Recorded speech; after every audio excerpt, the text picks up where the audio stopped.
Pergerakan harga minyak mentah dunia berdampak terhadap penurunan harga minyak mentah Indonesia atau Indonesia Crude Price sebesar 2,8%. Pertamina kembali menaikkan harga bahan bakar minyak non-subsidi sebesar Rp200 per liter. Pertamina akan mengimpor langsung minyak mentah dan LPG dari Abu Dhabi National Oil Company atau ADNOC. Stop. How did Indonesia's oil sector become so frustrating?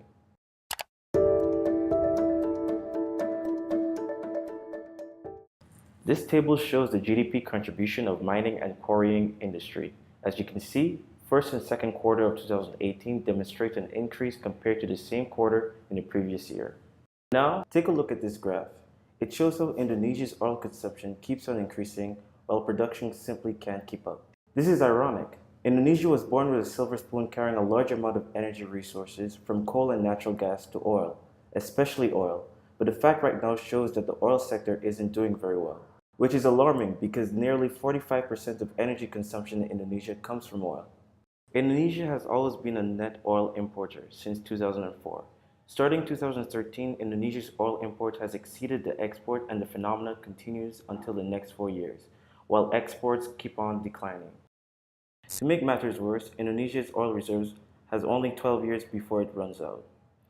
But while it's true that the oil reserve is definitely diminishing, the fact is many of them are still unexplored and unexploited. BP's statistics review shows that Indonesia's proven oil reserves during 2017 is at 32 billion barrels, but reserves to production ratio is only 9.2%. So what happened? Well, deprivation of investment happened. This graph shows the upstream investment in oil and gas, which shows constant decline since 2014. So the question changes again. What's the problem with investing in Indonesia? The first problem relates to decentralization. It gives regions greater political autonomy and allows the research-rich regions to retain a substantial share of the income generated. And this quickly becomes the root of many investment issues. First, decentralization creates more layers which complicate investors' application process. Secondly, regional authorities are lacking of the capability to handle the responsibility that comes with this oil investment, and this creates tight ropes like illegal drilling. Another problem is related to customary lands, where indigenous people are forced to leave their land for exploration and exploitation activities. This often becomes a conflict, and many of the protesters are criminalized. Indonesia is one of the countries with high investment risk, as it is susceptible to demonstration, negative press, work stoppages, shutdowns, and lawsuits from the indigenous people who are disadvantaged from the business. Obviously, all these issues make it hard for investors to see Indonesia as a stable place for investment. Another problem has to do with investment regulation. Lawmakers in Indonesia can't seem to decide which set of rules they want to play by. One of the new regulations require all the crude oil to be offered to Pertamina to reduce the fuel imports, applicable to both local and private oil companies. In addition, Indonesia also launched initiatives to revitalize the sector through offering incentives such as tax-free imports of drilling equipment and cost recovery. These issues that are affecting Indonesia's oil sector are perfectly captured in the case of the state-owned oil company Pertamina. Because of the lack of investment in new oil blocks and the ever-increasing oil demand, it has resulted in the current need to import oil to meet domestic demand. This decline in crude oil production has accelerated much more rapidly than the company had anticipated, forcing them to look at alternative ways by which they may offset the rapid decline, such as acquiring oil assets in other countries. The company has figured that it will take around $100 billion in investment over the course of 12 years to reverse the downward trend in oil production, and it is expected that 70% of this figure would originate from external funds and partners. But for now, with the new legislation requiring oil and gas within the country to be sold first to Pertamina before considering exporting their crude oil, which would mean that the entire domestic output will go to Pertamina. This will effectively cut the company's crude imports by 60%. At this point, we know that Indonesia's oil sector isn't doing well.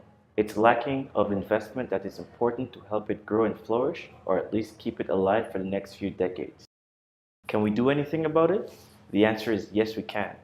First order of business is that government needs to stop changing the rules, both central and regional. This is very important because the tax holiday that has been offered apparently didn't receive response from investors. The Deputy Finance Minister suspected that the setback had been largely due to investors' confusion with the exact procedures to acquire those tax incentives. Number 2. focus on renewable resources. It's high time the government started focusing on renewable energy resources.